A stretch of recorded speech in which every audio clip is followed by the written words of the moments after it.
We will now continue with the second question and answer session. Our first question comes from Aguas Calientes, Mexico. Go ahead, please. Sí, muchas gracias. Although this is something that Tom already mentioned at the end, but this question has to do with the importance. Tom, if you agree, if we make decisions where we consider everything as a whole, mind, heart, and ethics, we're going to be much more efficient in our decision making. So this is just to collaborate and to restate what you said, Tom. Yes, I think the best decisions do involve the mind, the heart, and ethics. I think it's very difficult to keep all three in balance because you have competing interests. And so that's really one of the great challenges of leaders in today's business and public sector, is to keep the mind, the heart, and ethics in balance. But if you can do that, I think you get a better decision. And that's why you should use the people in your organization, as I mentioned at the end of the last segment. Involve your people, and I think you'll get a better decision. And we go back to Puebla, Mexico for our next question. Go ahead, please.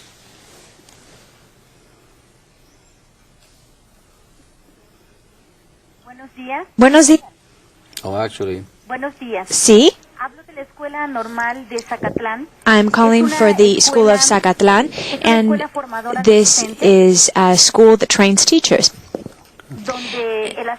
And in our school, ethics is paramount, due to the fact that our students will then have to put into practice issues such as leadership in ethics with youth and with the children that they educate.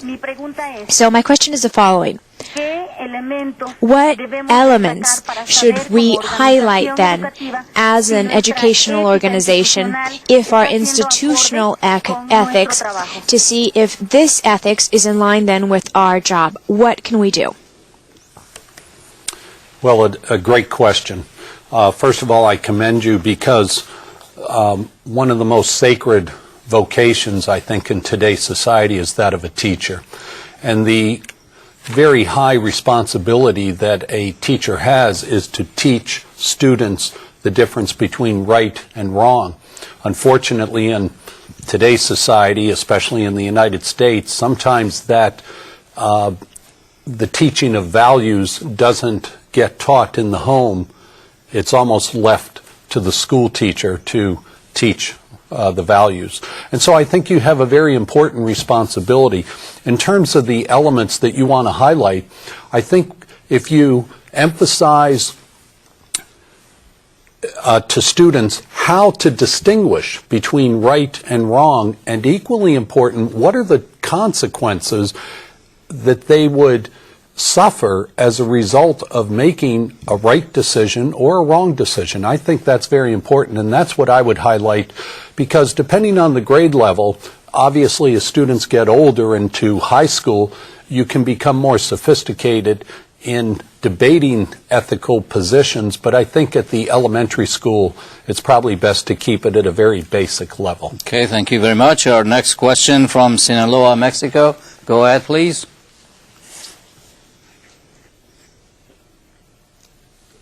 Sí, buenos días. Sí, buenos días.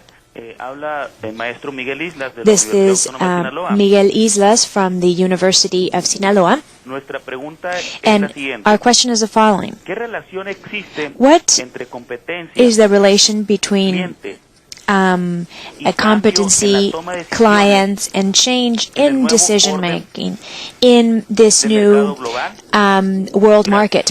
Thank you very much.